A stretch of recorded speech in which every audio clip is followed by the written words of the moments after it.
Welcome to AgriMinds, the podcast where we explore the intersections of personal growth and professional success in the ag industry. I'm Casey Bowl, your host. Thank you for joining me as we dive in to the different strategies and insights that will help you level up your life and career. From mental health to leadership development, we're going to cover it all. So sit back and get ready to grow with AgriMinds.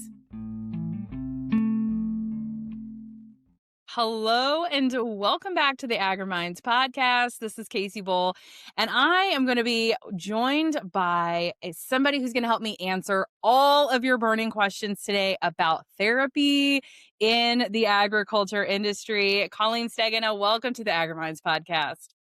Thanks, Casey. I am excited to be here. If anybody has ever heard me talk about therapy or counseling or anything like that, I know you've probably had the same questions that I have. And today, I hope that we can get some of those answered. I am super excited. I've known Colleen for, has it been like 2 years now? 3 years, I think. We've been following each other on social media for a while. We've bounced around some ideas. We've worked together on a couple of projects. And I've absolutely been in awe about the depth of conversation around mental health within the agriculture industry. And so I'm really excited to maybe bust some myths, answer some questions, provide a couple of tips and techniques that you can use if you're feeling some anxiety, frustration, things like that. So I'm excited to dive in. Would you mind telling people a little bit about who you are, where you're at, what your official title is? No, you bet. I'm happy to do that. So my official title is a licensed social worker, but I am a licensed social worker who does therapy. And I have my own private practice. I am located in South Dakota. I am, let me think here, going on year 7 of my private practice. I have been in the field for about 13 years. Kind of I don't know, a later in life awakening, I guess you could say. I had been working at a very high needs elementary school in Sioux Falls, South Dakota, and it was that job where I made the decision to go back to school. I knew that I wanted to help people. I knew that I wanted to somehow find a way to either help bring resources or solutions to people who were being challenged. And here I am. I am running a private practice of my own. And the funny thing is that 4 months ago, my husband and I just relocated back to where I grew up. So I'm on a little acreage south of Mount Vernon, South Dakota. I'm guessing not many of you know where that is. And I'm 5 miles away from where I actually grew up. Never in a million years did I think I'd come home, but it's funny how things change. And we love being out on the farm. We love being close to where I grew up. We love being close to my siblings. And I'm excited for what that's going to do for my business, for my practice. I would love to just dive right into what is therapy? What is counseling? Who is it for? Why do people need it? Who needs it? Absolutely. What is therapy? Boy, therapy for many people is a lifeline. Unfortunately, I think a lot of people wait until life hands them some really, really critical circumstances and they don't know how to make sense of it. And so then a lot of times, by the time I see a client for the first time, they're going through a major life change or an adjustment, a death in the family. They're at a crisis point. And I think, through the years, as we've evolved with talking about mental health and wellness and getting rid of stigma and getting services that are accessible, maybe that's how it was originally intended. But I think we're doing a disservice to ourselves if we don't start changing that around. I think therapy needs to be considered more of like a maintenance agreement that you make with yourself, or kind of like a little bit of a lifeline, but not in an emergency sense, in of just help me function daily. I would love to see people start treating therapy and mental health practices just like that, maintenance. Especially when we look at, farmers and ranchers and their life on the farm, they put a lot of thought, care, and maintenance into their equipment and their animals and their land and their family members. But then when it comes to taking care of themselves, that's kind of last thing on the list, right? Um, but that's not how it should be. If you want to have good, healthy, productive land, if you want to have good, healthy, productive cattle, if you want the whole operation to be healthy and productive, it starts with you, the farmer, the rancher, the person kind of in charge. And so how do you get to that point? It's not just physical health. You have to have all of it combined, physically, mentally, emotionally, spiritually. And I really hope that somewhere in my lifetime I can see that start to come around a little bit more. We talked about like what is therapy? Who is it for? It's for everybody. It's for anybody. Therapists need therapists. Clergymen need therapists. Everybody can use a therapist. And it's not because you're not capable or because you're broken. It's because, again, we're looking at just taking care of ourselves, having that regular routine maintenance. Kind of like when we're supposed to see our doctors, right? Annually, have all the lab tests run, make sure that we're functioning at optimal level. You could think of that as well for doing therapy. Mentally, am I running at the optimal level? How are my stress levels? Am I sleeping? Am I eating? Um, How's my mood? Am I more irritable than normal with my loved ones? Or am I avoiding or isolating from doing things I normally would do? Like all of those things play into our mental health and wellness. And having a therapist on speed dial is a really, I think, healthy and beneficial way to have that optimal health. I've mentioned this in the past couple of episodes where I think the conversation around mental health within agriculture is, yeah, this is a stressful industry. The being a farmer, rancher, producer of some sort, just working in the ag industry is hard on our mental health. And the conversation goes from it's hard to, oh, you're feeling like giving up. Here's the suicide hotline. And it's like there's so much conversation that can happen in between those points.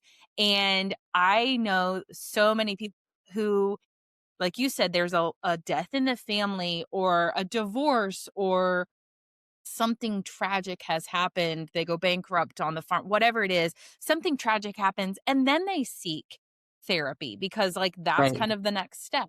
And I just love the idea of how do we instill these conversations, these processes, these thought patterns, these tools, these resources to help people before an accident happens because it's inevitable that life is gonna life.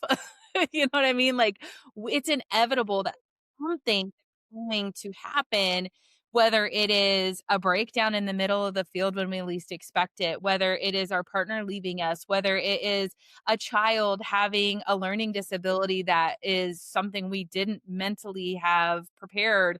And it's just pulling so much of our energy and our time and our resources. Whatever the thing is, it's like life is gonna life. How can we go into those situations not expecting the worst to happen, but just knowing like I'd love for things to go smoothly, but if not, I've got myself in check well enough to know I can handle it and I can ride through that storm. There's a couple of questions that people have brought to my attention when I mentioned I was going to be bringing a therapist onto the podcast, and they said, here's what I want them to answer. So, can we go through some of these questions and maybe just help me myth bust or provide a little bit of light into these areas that are unknown to people in the agriculture industry? Bet. I'll do my best to answer these questions. The very first question that was submitted is, how do I know if I need it?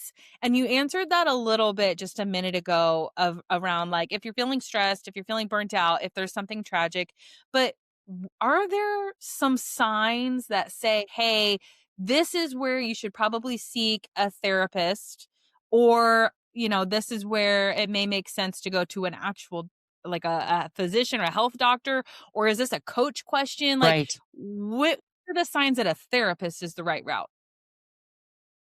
Right.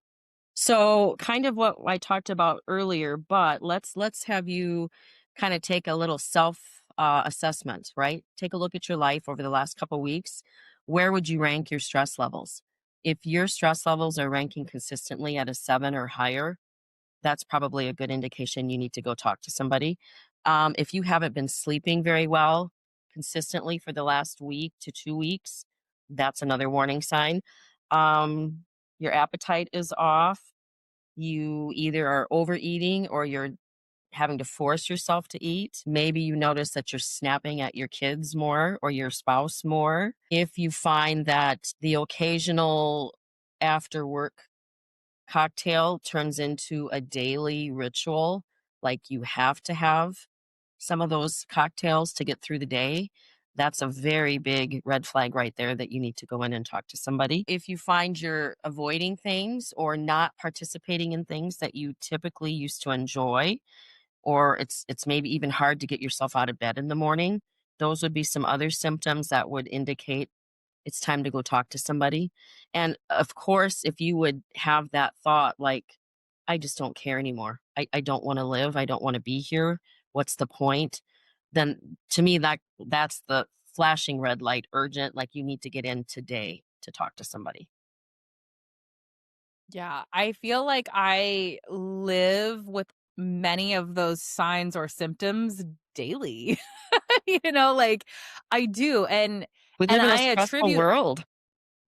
I do. And I feel like I don't even have it as bad as other people. And still I'm like, yep, yep, yep, to every single thing you listed off. Got that, got that, got that. So obviously I need to go see a therapist. But is there a difference between a therapist and a counselor? I think it depends on a little bit on your state licensing requirements and like the boards that govern your licenses. I think they would say yes, there is a difference. Um, in my realm of the world, I think we're all kind of about the same. We all help you get to the root of your problem and we help you find the solution. There are many different types of therapists slash counselors, depending upon what kind of training we've all taken or our specialized areas or the areas that we're interested in. So it just kind of depends on what you think you need assistance with. What kinds of therapy are out there? I specialize in, I'm a little bit of old school. I kind of like that old familiar cognitive behavioral therapy. Like, let's work on changing some of your thoughts because a lot of times our thoughts can control our actions and run away with us. So I do a lot of that old fashioned CBT. Sometimes, if people are really struggling with anxiety and depression and they can't seem to get through some normal functioning, we might look at adding in a little bit of DBT, which is a dialectical behavior therapy.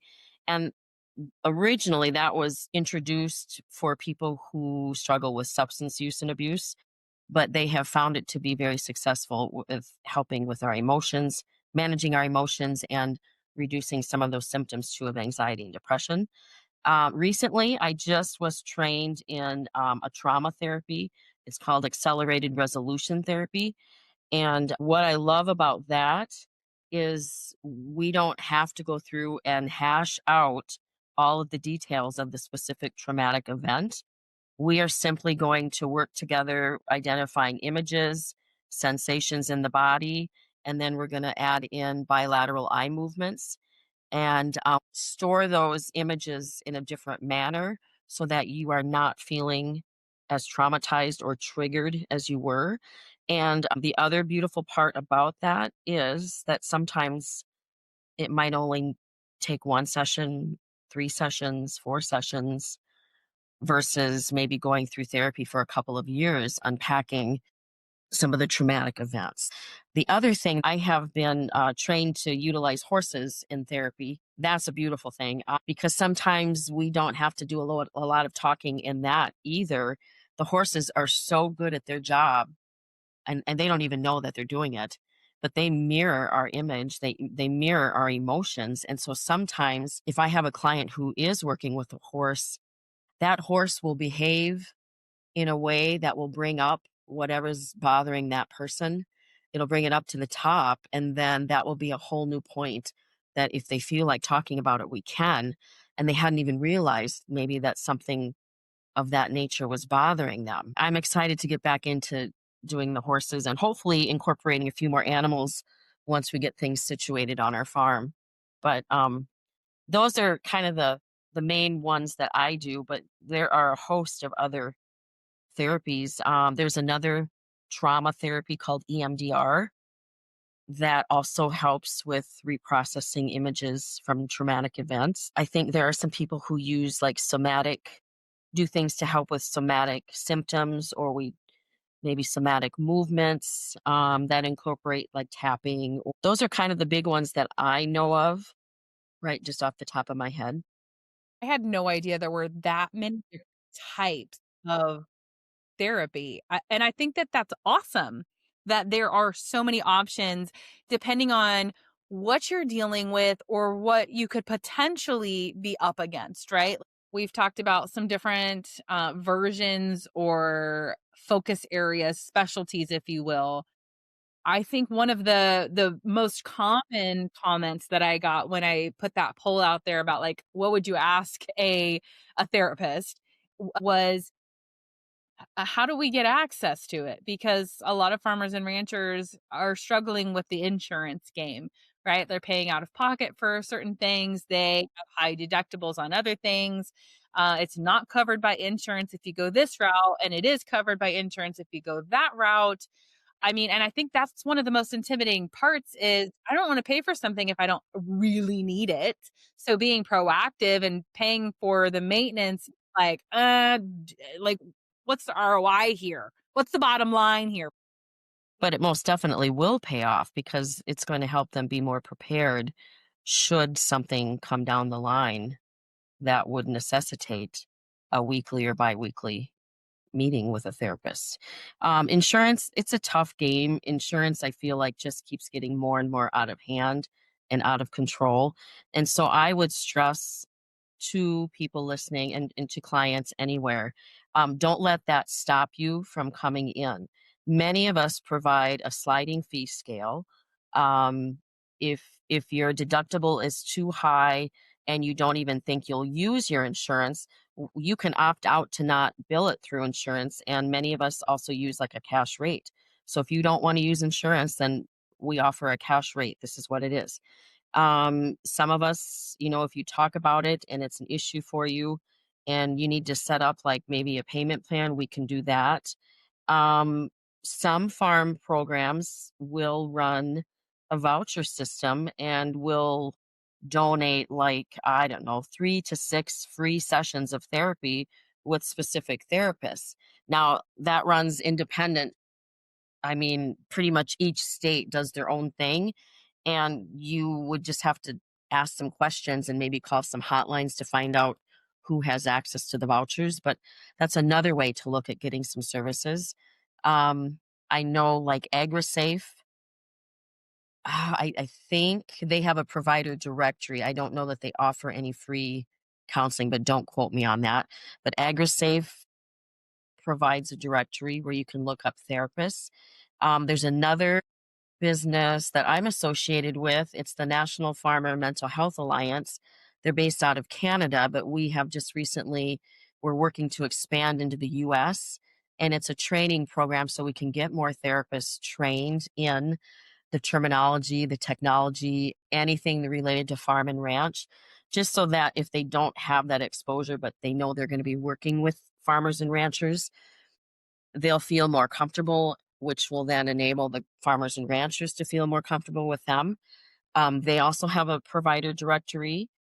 So there's resources, you just have to get a little bit creative when you're looking for them. Yeah, that was another question that I think so many people are intimidated by working with a therapist because they're like, what if they don't understand what I'm going through? Are they actually going to be beneficial because do they get what I'm going through? Like, do they understand the pressures, the generational, the legacy, the markets, all the things that I have to deal with when I'm in this industry? And so I would love to hear more about this ag informed therapy that you were just talking about. What does that mean? Mhm. So it's a training course. I think if I'm remembering right, we have 4 levels or 4 tiers of training, and right now the training is all based on the Canadian history, the research, the statistics. It's all based on the Canadian background. I am working to help incorporate the US history, statistics, research, and background so that we can then have a US side of the training. It's self paced, it's all taught online. And so to me, that was beautiful because whenever I had some downtime within my daily schedule, I could jump on and cover a couple topics because it's very in depth. There's a lot of information there, which is good. It not only looks at research, statistics, history, it brings in some of the modalities that might be helpful when talking with farmers and ranchers. It brings in possible scenarios like succession planning or a death in the family or maybe a family member that has some substance use issues. And so it's good to help you kind of think through, what would I do or how would I handle that if I did have a client present with some of those issues? It's just a very thorough background. And so I found it really, really worth my time. Even though it was the Canadian statistics, it's so very similar. You can't escape the issues that farmers and ranchers face. We might be different countries, but everybody's dealing with, input costs. Everybody's dealing with the market piece and, legacy and how do I make a go of it, and what if I don't have anybody that wants to take over when I retire? Like, that stuff doesn't change regardless of your area that you live. So, it's very worthwhile, and so that's part of my job too this year is to get out and get more US counselors and therapists to take that training so that we can have more people that are agriculturally informed and then makes more available counselors to help farmers and ranchers. You mentioned something about like different states having different requirements. Like you're not able to work with everybody in every state. Like there are specific states you can have clients in. Is that right? Every state has a licensing board. And so right now I'm licensed in South Dakota and North Dakota. We have been working to get a compact that would allow us to cross state lines without all of the red tape so that we can cross state lines when people call for help. I've had people reach out from multiple states and I've had to turn them away because unfortunately, I don't have the license in that state. But if I do get a phone call, I work really hard to find a resource for them or a place to direct them because I don't like the thought that I can't help them. They reach out and then I can't do anything. That bothers me. I had a person reach out, across state lines, and this person had waited, oh gosh, he was probably close to retirement age, and, saw one of my articles in one of the magazines that I write for, and said that, something popped up. He knew that he needed to get some help, but he didn't know where to start. Like, it's so overwhelming. How do I start this at my age? So I remembered your article. I looked you up. I hope that's okay. Could you be my counselor? And I said, gosh, unfortunately, I can't. I don't have a license in your state, but tell me a little bit about what's going on and maybe I can give you some direction. So um, he shared that he was a veteran and had done, I think, 3 or 4 tours overseas and had never processed any of his active duty. Just came out of service, went back to farming, went back to life. And some of those tours w- you know, wreaked a little havoc on him, and something popped up that needed to be addressed. And so, um, the direction I gave him was to contact his physician, make an appointment. That's kind of your first place to start if you don't know therapy wise where to start. It sounded like mostly dealing with some post traumatic stress disorder. And so then I had suggested that he ask his physician for a couple referrals for somebody who specializes in PTSD, and that at least that would be a good place to start. So he was very thankful, hadn't thought of that before, didn't even occur that, well, yeah, maybe my family doctor could help me. And I said, the doctors typically give out those assessments now looking for depression and anxiety symptoms. I said, it's really important that you answer those honestly when you take them, and then fill him in on what's been going on, and he can guide you. So, I mean, I think it turned out okay. He did call me back, gosh, 3 or 4 months later. Actually, he didn't call. He sent me an email and said, "Hey, I hope it's okay. I'm checking in, but I just kind of wanted to let you know where things are at, and that I do feel better, and I did get a little bit of help." And again, thanking me for being able to direct him. So, I mean, I count that as something. Yeah, that's a big win. I notice that sometimes with me too, even as a coach, like somebody will reach out and they'll be like, "This is what I'm looking for." And I I don't mind helping people with other parts of life. Like I like to help the human. That's kind of my specialty as a coach Yep. is I want to help you as a human. And sometimes they're like, "I need you to help me build my business," or "I need you to help me with this." And it's like, that I don't really, like, zone in on those things, but I know somebody else who is really good at being a coach in that specific thing. And so I think being the gate getter instead of the gatekeeper there and saying like, "I can't help you, sorry, best of luck," and then just, Right. figure it out on your own. I think as an industry that's so important and admirable of you to just be like, I can't legally help you because my hands are tied with the system, but here's what I would suggest you doing next, or here's a referral." And, I've put a couple of posts on LinkedIn about like, if you are in this industry and, you're in the mental health side of things, comment and put your information or a resource, something, because gosh, it's such a short life and there's so many people that need help and only this many resources. And so at the end of the Right. day, yes, we would love to have that client, right? As a business owner, we would love to have their business and to Mhm. help them. But there are so many times where it's like, I know that it would benefit us both and you'd be better off going this direction. And so that just speaks volumes to the type of person you are and just how much you genuinely care about other people's well-being. So I just commend you for that. I think that's wonderful. So we've talked about what a counselor and a therapist is, the signs that maybe therapy is the right next step for you, how to access therapists, whether it's through insurance or finding one on your own.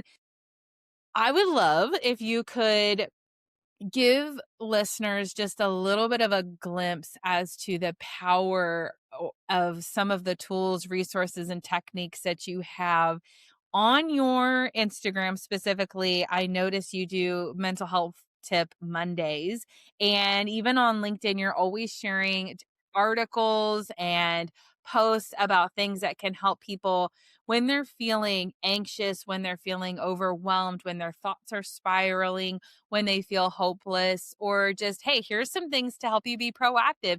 Or maybe you're not dealing with anything right now, but you know somebody in your life who is. Here's how you can support them. Would you mind sharing a grounding tip or just something that people can use today to just help them through something that they're dealing with? And just maybe it's just catch a breath or help them be present in some way. Simplest one, and I utilize this one myself. Truth be told, I have a thing about going to the dentist, and it will take me into a panic attack sometimes. And so I do a grounding technique. It's just 5, 4, 3, 2, 1. And so wherever you are, just look around. Like if I'm in the dentist chair, I'll just use myself as an example. Look around and I pick out, okay, what are 5 red things in this office? And then I just go down the list. Okay, now I want to see, are there 4 things that I can smell? And I identify those in my head. 3 things that I can touch or feel.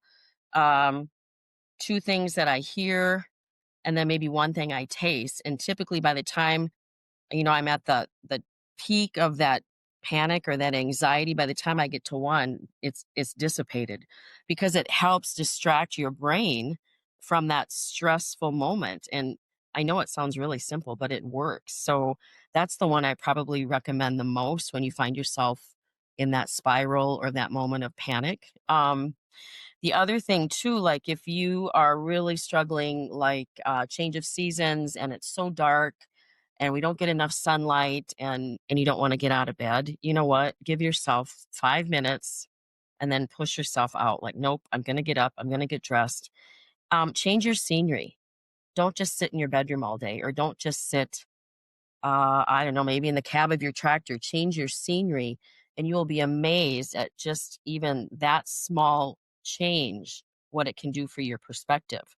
Don't isolate. Like if you know you're feeling down and you're struggling with your mood, don't isolate. You have to find somebody to talk to, whether that's your spouse, your hired hand, the neighbor down the road, your pastor. Like, get out of your head. I think sometimes we just get so stuck in our ways.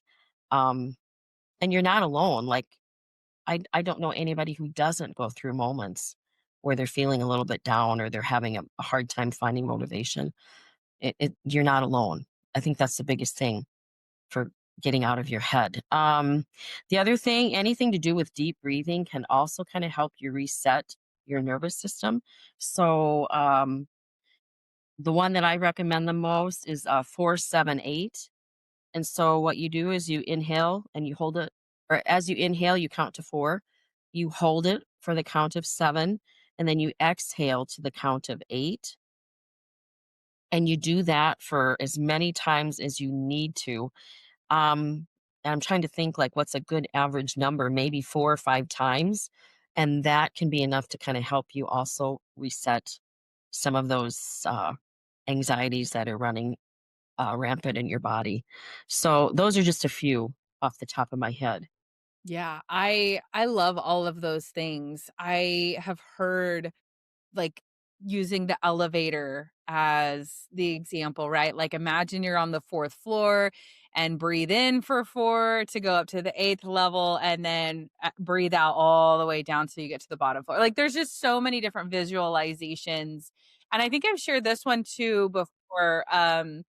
My my son's teacher actually shared this with me before we ended up pulling him out of school, is put your palm up and breathe in as you trace your thumb, breathe out as you trace the back of your thumb, breathe in, and just giving your mind something to touch and feel and focus on. Like, those are some really good ground techniques. I love that. And you mentioned something about, like, changing your scenery. I personally have done that too. I mean, if you look in the background, I'm in my basement. There's no windows down here. I'm sitting under fluorescent lighting. Right. And there are days where it's like I forget what time it is. I have no idea if it's storming outside. I could be Dorothy in Kansas. I have no idea what's happening upstairs. And then there are days where it's like I just decide, like, to take my computer, go to the coffee shop or go to a park, or even just upstairs into the living room, and just changing your scenery. Cause I know sometimes, like, not all of us in agriculture are in the pickup or the semi truck or the cab of a tractor. Some of us are in the office doing work too. Some of us are in a pickup truck going down the interstate. And so, like, changing the type of music you're listening to, changing the temperature in the vehicle, anything to just get you out of whatever you're in, right? Like, I had to roll the window down a lot just to get some fresh air because I was in a funk, and just, like, opening the sunroof, even if it's like 2 degrees outside, just to, like, give you that, like, blast of fresh air. Even just for a second, like, just freeze it out for a second, and then it will change so much inside of you. It's amazing. And so I really appreciate those tips. And I know that Greg's going to be doing a breathwork session at the AgriMind Summit. So I would love to invite y'all to come out and experience the breath work session and learn how to take deep breaths because honestly, like I didn't realize it, but I was not taking deep breaths from my belly, my diaphragm. I was breathing right here.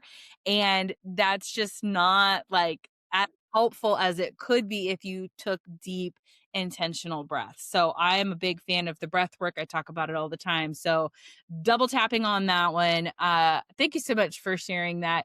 Any other final words or things that you wish you could tell someone who has never experienced therapy or might be like on the fence? Any final like words of encouragement that you would share with somebody who hasn't really experienced the benefits of seeking help in this way?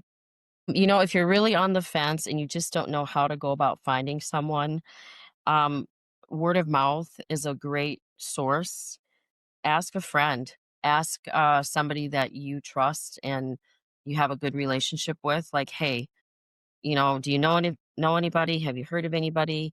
A lot of times, too, you can get some really good recommendations that way. And the beauty is that when you start with a therapist, if you don't click and if you don't mesh, it's okay. You don't have to stay. Um, when I'm going through the paperwork with my new clients, I stress that to their face. Like, you're not going to offend me. This isn't about me. This is about you and making sure you get what you need. Please, please, please tell me if you don't think this is going to work, and I can help find you someone who might be a better fit.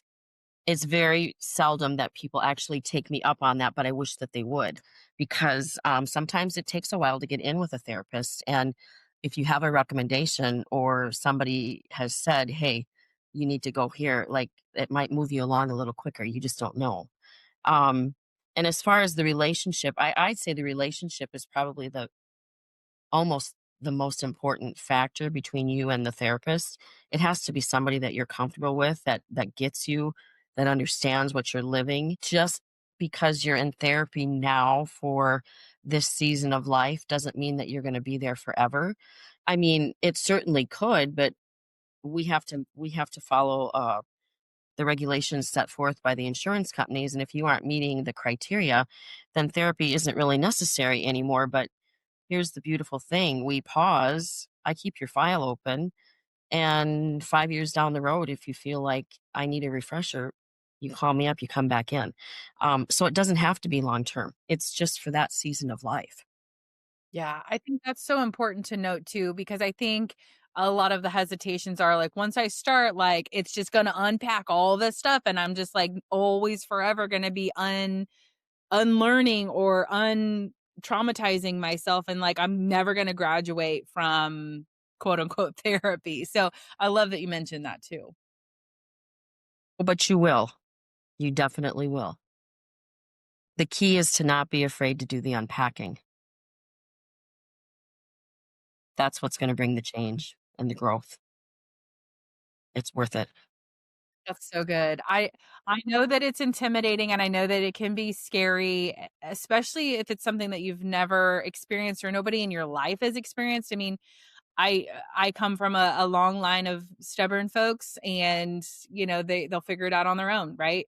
But I think it's important and I've personally experienced therapy for myself and not for long periods of time. It's just, I just need somebody to vent to, like, give me one session or, it just while we're getting through this thing, one date happens or until this thing is over, I just want to make sure I've got somebody in my corner.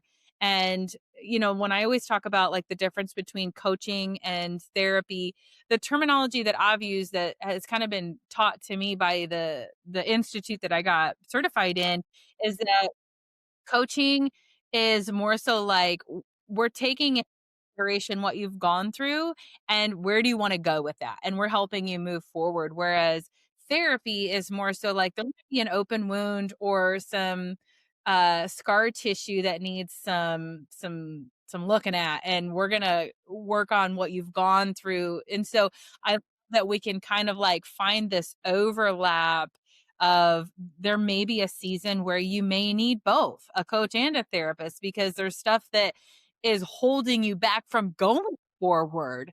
And so you don't want to let go of the things you're working towards, but there might be one or two areas that's just hanging on. It's like if we can just sort that one thing out, then we can go forward. And so I do have a couple of clients that work with me and a therapist at the same time for different areas of their life. And so I don't think it has to be an either or. It doesn't have to be a forever. And I also think for me personally, I've had multiple different coaches throughout my career. Some of them were business coaches, some of them were personal coaches, a health coach. I mean, like, it just depends on the season of life that I'm in, depends on the type of coach I'm looking for. And it sounds like the same can be true with the type of therapist that you work with is depending on what you're going through. You may say, I can relate to this person better for this area of my life, and I may relate to this person in this challenge that I'm facing. And so having a couple of different options vetted depending on what you're going through, I think is a little bit of work, but I think that